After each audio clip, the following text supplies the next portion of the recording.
At midnight, the old brass numbers on my hotel door clicked by themselves 311, like a clock counting down. The hallway lights flickered. My phone rang with no name on the screen. I answered, and my own voice whispered back, "Daniel, don't open the closet." The closet door in room 311 shook as if someone inside was trying to get out. The deadbolt on the hallway door slid open by itself. Keys jingled on the other side. Footsteps stopped right outside my room. The knob turned.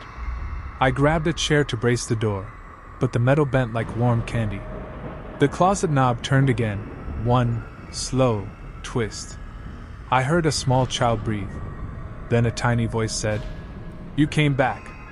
The closet door clicked, ready to swing. That was the moment everything I thought I knew about this hotel changed. 8 hours earlier, the sun was bright over Maple Ridge, Pennsylvania.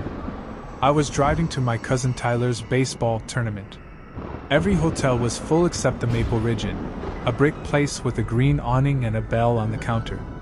The lobby smelled like lemon cleaner and old books. A bowl of mints sat near a guest book from the 1950s. The clerk, Ms. Parker, had a kind face and tired eyes. "Last room," she said, sliding me a key card. 209. Elevators to your left. Third floor is under renovation, so don't go up there, please. "Got it," I said, pocketing the card. The elevator groaned like a sleepy bear as it rose. I pressed 2. The button lit, then went dark. The elevator stopped, sighed, and the doors opened on the third floor instead. The hallway ahead was quiet and dim. The carpet had a swirl pattern that seemed to move when I stared at it. A small sign on the wall was crooked. It said 301 to 316. "I'm on the wrong floor," I told myself. But when I stepped out, the air felt cooler, like a door to winter was open somewhere. I could hear water and pipes, and someone humming a tune I almost knew. I checked my keycard. The strip glowed faintly blue. I don't know why I did it, but I walked until I reached a door with a tarnished plaque, 311. I should have gone back to the elevator. Instead, I slid the card. The light flashed green. The lock clicked. My key, made for room 209, had opened 311. Inside, the room looked normal. Bed, desk, lamp, TV. But the window was painted shut, and the alarm clock blinked 311 over and over. The air smelled like rain on hot pavement. I set my backpack down and laughed at myself. "Weird, but okay," I said.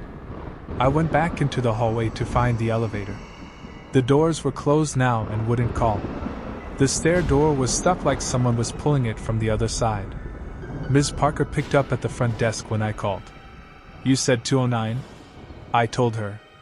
"But my key opened 311. Silence.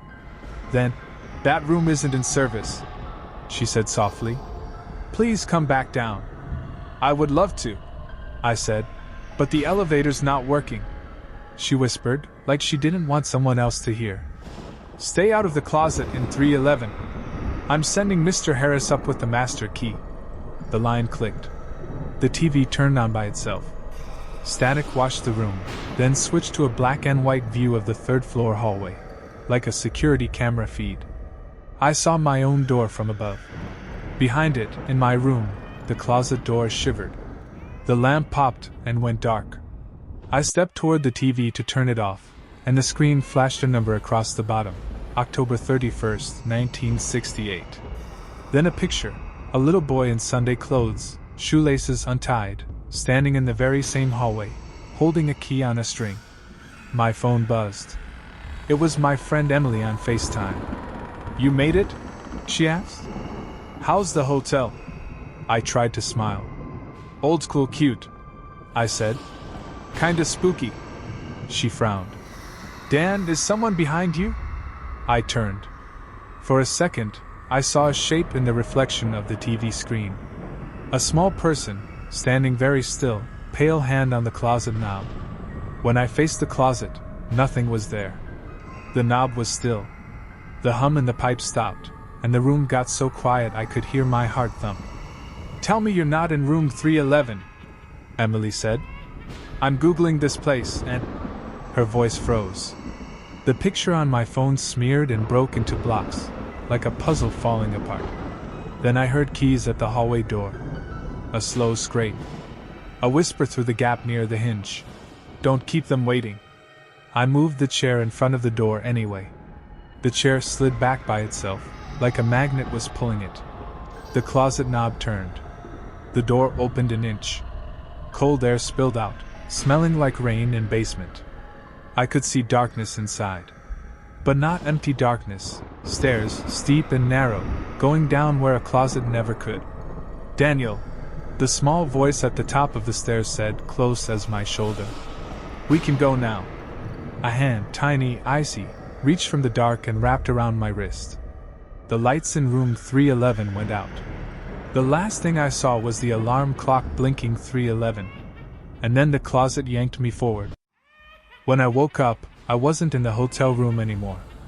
I was lying on a cold tile floor that smelled like bleach and dust. The air was thick and heavy, and I could hear a soft dripping sound somewhere close.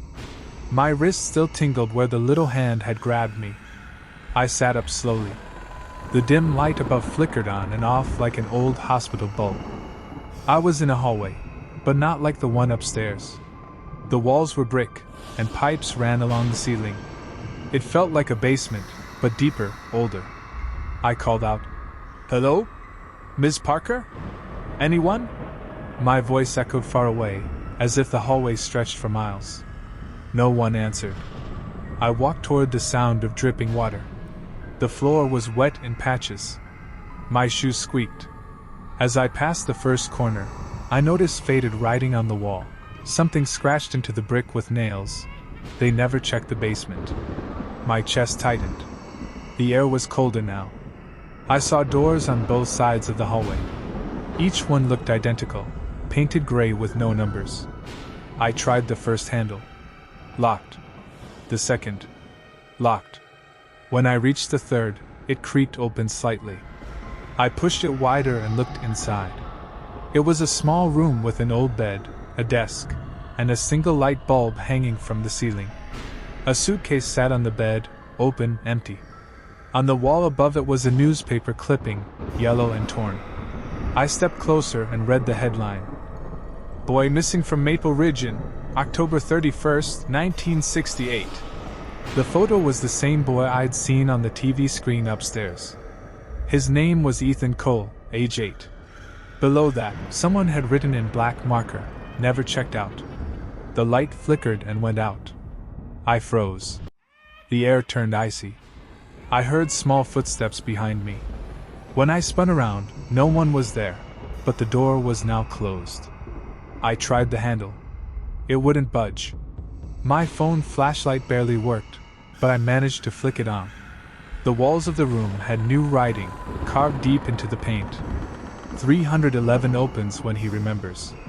Under it, smeared in something dark, was a handprint the size of a child's. Something started scratching from under the bed, slow, steady, like fingernails on wood. I crouched down, shining my light. There was a wooden hatch in the floor I hadn't noticed before. The scratching stopped. For a moment, I thought maybe I imagined it. Then, suddenly, the hatch slammed open from below, and cold air blasted up into my face. My flashlight slipped from my hand and went out. "Ethan?" I whispered.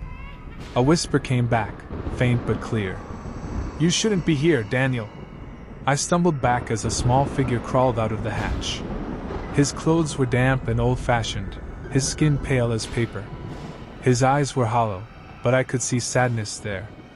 "Help us," he said. "They keep us below." Before I could move, I heard heavy footsteps coming down the hall. Not small ones, big, slow ones. Metal dragging against the floor. Ethan's face changed. "Hide," he mouthed. Then he vanished into the darkness of the wall, like smoke disappearing into air. The door burst open. A man stepped in wearing a hotel uniform, dark suit, gold name tag, eyes black as oil. He smiled in a way that made my stomach twist. "Guests aren't allowed down here," he said calmly. "Room 311 isn't yours." I didn't mean to," I started. He tilted his head. It called you. Behind him, the hallway lights flickered faster, one by one, until everything plunged into total darkness. I could still hear his footsteps getting closer, the soft drag of something heavy. Then, right next to my ear, he whispered, "Checkout time." I reached for the wall, trying to find the door, but all I felt was wet, rough brick. A hand grabbed my shoulder from behind. I turned, but it wasn't the man. It was Ethan again, his voice trembling. "You have to go back upstairs before he locks the door forever." "How?" I asked. He pointed upward. "The stairs through the closet. They only open once more." I ran into the hallway, following faint light coming from the end. The air grew warmer, the hum of pipes fading. I could see the outline of a door ahead, white, wooden, familiar. It was the closet door from room 311. I pushed it open and stumbled through, crashing back into the hotel room. The alarm clock was still blinking, 311. The lamp was broken, the TV on static. My backpack was still on the chair. For a second, I thought I was safe. Then, behind me, the closet creaked again. The doorknob turned slowly, even though I hadn't touched it. And this time, it wasn't a child's hand that pushed it open.